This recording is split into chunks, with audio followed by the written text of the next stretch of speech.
সালা যে গানটাই আসছে সেই গানটা কিছুক্ষণের জন্য বা কিছু ঘন্টার জন্য বা অনেক ক্ষেত্রে কিছু দিনের জন্য মাথায় থেকেই যাচ্ছে। হিমেশ ভাই, তুমি গুরু সেরা।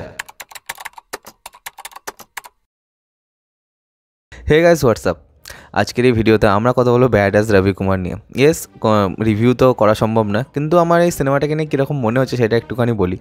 তো প্রথমে বলে রাখি, ব্যাড অ্যাজ রবি কুমার কিন্তু আমাদের দেশের একটা জনরা ডিফাইনিং সিনেমা হতে পারে। কেন বলছি? স্পুপ সিনেমা এর আগে অর্জুন পাতিয়ালা বলে একটা সিনেমা বলিউড ট্রাই করেছিল, কিন্তু সেটা কিন্তু সেভাবে ওয়ার্ক করেনি। কিন্তু এক্ষেত্রে হিমেশ কী করেছেন, স্পুপ সিনেমাটাকেই কিন্তু অনেকখানি বড় স্কেলে নিয়ে চলে গেছেন এবং সেটা দেখে কিন্তু বেশ ভাল লাগছে। এরকম ডায়ালগস এখানে দেওয়া আছে, সেগুলো পুরোপুরি লজিক্যালি লজিকলেস। তো আজকের এই যে ভিডিওটা করার মূল মোটিভ হচ্ছে, কেন বলছে এটা একটা জনরা ডিফাইনিং সিনেমা। বলিউড এর আগে যখনই স্পুপ কমেডি করার চেষ্টা করেছে সেটা কিন্তু সেভাবে ওয়ার্ক করেনি। এবং আজকে আমি পরপর দুটো গান শুনলাম এবং পরপর দুটো গান পরপরই ড্রপ করে দিয়েছে, ঠিক আছে। একটা ওই বাজারে ইশক এবং তারপরে হচ্ছে হুক স্টেপ হুকাবার। এবার হুকাবার গানটা এর আগে হিমেশ যখন বানিয়েছেন তখন সেটা কিন্তু বিশাল বড় একটা ক্রেজি গানের মধ্যে পরিণত হয়ে গেছিলো। এবং অন্যদিকে এই যে হুক স্টেপ হুকাবার গানটা, এটার বিটটা এমন না, এটা শুনে কিন্তু মানে মাথায় কোথাও না কোথাও গানটা আটকে যাচ্ছে, ঠিক আছে। এবং অন্যদিকে আমি যদি দেখি যে বাজারে ইশক যেটা, ঠিক আছে, সেইটাও মোটামুটি একটা চলে যাওয়ার মতো গান তো বটেই বটে, ঠিক আছে। আর এখানে এরা বারবার বলার চেষ্টা করছে যে 80s কি ফিলিংস वाली পিকচার, 80s কি ফিলিংস वाली পিকচার। মানে এরা মানে আগেকার সিনেমাগুলো যেরকম হতো সেরকম কিন্তু ফ্লেভার্স কিন্তু এখানে নিয়ে আসছে, তার সাথে সাথে মডার্নাইজেশন তো আছেই। ডায়ালগ কি দিচ্ছে, বলছে যে मेरे साथ दुश्मनी महंगी पड़ेगी रवि कुमार को सस्ती चीजों की आदत नहीं है। মানে এই টাইপের ডায়ালগস এবং এইগুলো একটা টাইমে কোথাও না কোথাও মনে হচ্ছে যেন ওয়ার্ক করেও যাচ্ছে। এবং হিমেশ নিজের জীবনে অনেক দিন ধরেই কিন্তু সিনেমা করার চেষ্টা করছেন, নিজে ভালো ভালো কাজ করার চেষ্টা করেছেন সেটা আমি বলছি না। আপকা সুরুর ইত্যাদি সব সিনেমায় তিনি ছিলেন এবং ইভেন আপকা সুরুর হিটও। এবার তখনকার দিনে হিমেশের যত ফ্যান ছিল, সেই পরিমাণ ফ্যান্স যদি কোনোভাবে একবার হলে তার 50% বা তার 20% সিনেমাটা কিন্তু ব্লকবাস্টার হয়ে যাবে।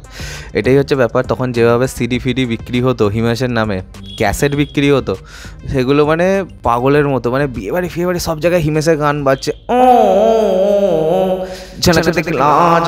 মানে এইভাবে গান হচ্ছে, হ্যাঁ। আর সেগুলো লোকে খাচ্ছেও ভাই, সেরকম একটা ক্রেজ কিন্তু আবার কোথাও না কোথাও যারা হিমেশের যারা ফ্যান আছে তাদের কিন্তু আবার ভাল লাগবে এই ব্যাপারটা। কোথাও না কোথাও যারা হিমেশের ফ্যান তারা এখনও হয়তো অনেকটাই বড় হয়ে গেছে, অনেকে নিজের লাইফে সেটেলড, হ্যাঁ, তাদের কিন্তু সেই যে নস্টালজিক ফিলিংসটা কিন্তু এই সিনেমাটা দিচ্ছে। এবং এখানে যেহেতু হিমেশের হাতে পুরো ক্রিয়েটিভ কন্ট্রোল, তো সে যেভাবে পেরেছে গানগুলোকে বানিয়েছে, মানে তার কাছে পুরো বোঝা যাচ্ছে যে পুরোপুরি ইন্ডিপেন্ডেন্স ছিল তার নিজের হাতে, খোলা হাত ছিল, যেমন পেরেছে গানগুলোকে বানিয়ে দিয়ে গেছে। আর গানগুলো ভাই হয়েছেও তেমনি, মানে এক একটা গান কত মিলিয়ন ভিউজ পেয়ে যাচ্ছে। একদিক থেকে দেখে বেশ ভালোই লাগছে, আমি বলবো না যে আমার খারাপ লাগছে, হ্যাঁ বেশ মজাই লাগছে। আর গানগুলো কিন্তু বেশ ভালো।